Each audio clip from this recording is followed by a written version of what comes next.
साल 1528 से शुरू हुआ राम भक्तों का राम मंदिर का संघर्ष 1853, 1858, 1934, 1949 और 1986 से होते हुए अब साल 1990 के अंत तक पहुंच चुका था। इस समय तक बीजेपी राम मंदिर को अपना मुद्दा बनाकर राजनीति में अपना पैर जमा चुकी थी। 1989 में दूसरी गैर कांग्रेसी सरकार बनी थी और बीजेपी उस सरकार में सहयोगी थी और प्रधानमंत्री बने थे विश्वनाथ प्रताप सिंह।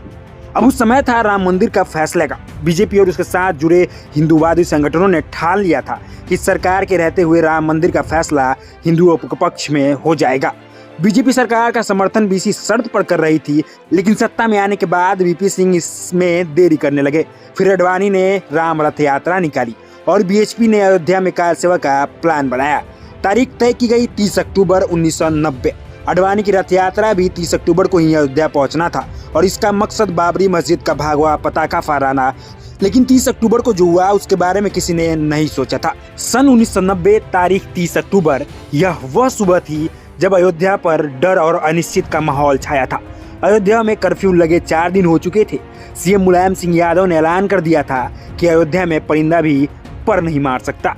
राम जन्मभूमि के दर्शन पर रोक नहीं थी, लेकिन कोई वहां जा नहीं सकता था। मुश्किल ये थी कि कार सेवक कुछ भी कर गुजरने को तैयार थे। भीड़ जुट रही थी और इसमें 2 तरह के लोग थे। एक तो वे लोग जो थे कार सेवा के लिए देश भर से आए थे, दूसरे वे लोग जो हर साल कार्तिक पूर्णिमा पर अयोध्या की 14 कोसी परिक्रमा के लिए यहाँ पहुंचे थे। हालांकि कार सेवा को लेकर वो भी उत्तेजित थे। विश्व हिंदू परिषद ने सभी कार सेवकों को पहचान पत्र के साथ छोटी सड़कों और पगडंडियों के नक्शे भी दे रखे थे। राष्ट्रीय स्वयंसेवक संघ के सह कार्यवाह राजेंद्र उर्फ राजू भैया को पुलिस ने लखनऊ में गिरफ्तार कर लिया था। विश्व हिंदू परिषद के अध्यक्ष विष्णुहरि डालमिया, महंत अवैधनाथ, स्वामी चिन्मयानंद और शंकराचार्य वासुदेवानंद भी रास्ते में पकड़ लिए गए थे। वाजपेयी को लखनऊ हवाई अड्डे पर गिरफ्तार कर लिया गया था। अडवाणी बिहार में पकड़े जा चुके थे। सख्त पहरा था, लेकिन कार सेवा आंदोलन के मुख्य किरदार अशोक सिंघल और श्रीशचंद्र दीक्षित पुलिस के हाथ नहीं चढ़े थे। 29 अक्टूबर को सिंघल सारी सुरक्षा व्यवस्था को थता बताकर अयोध्या पहुंच गए थे।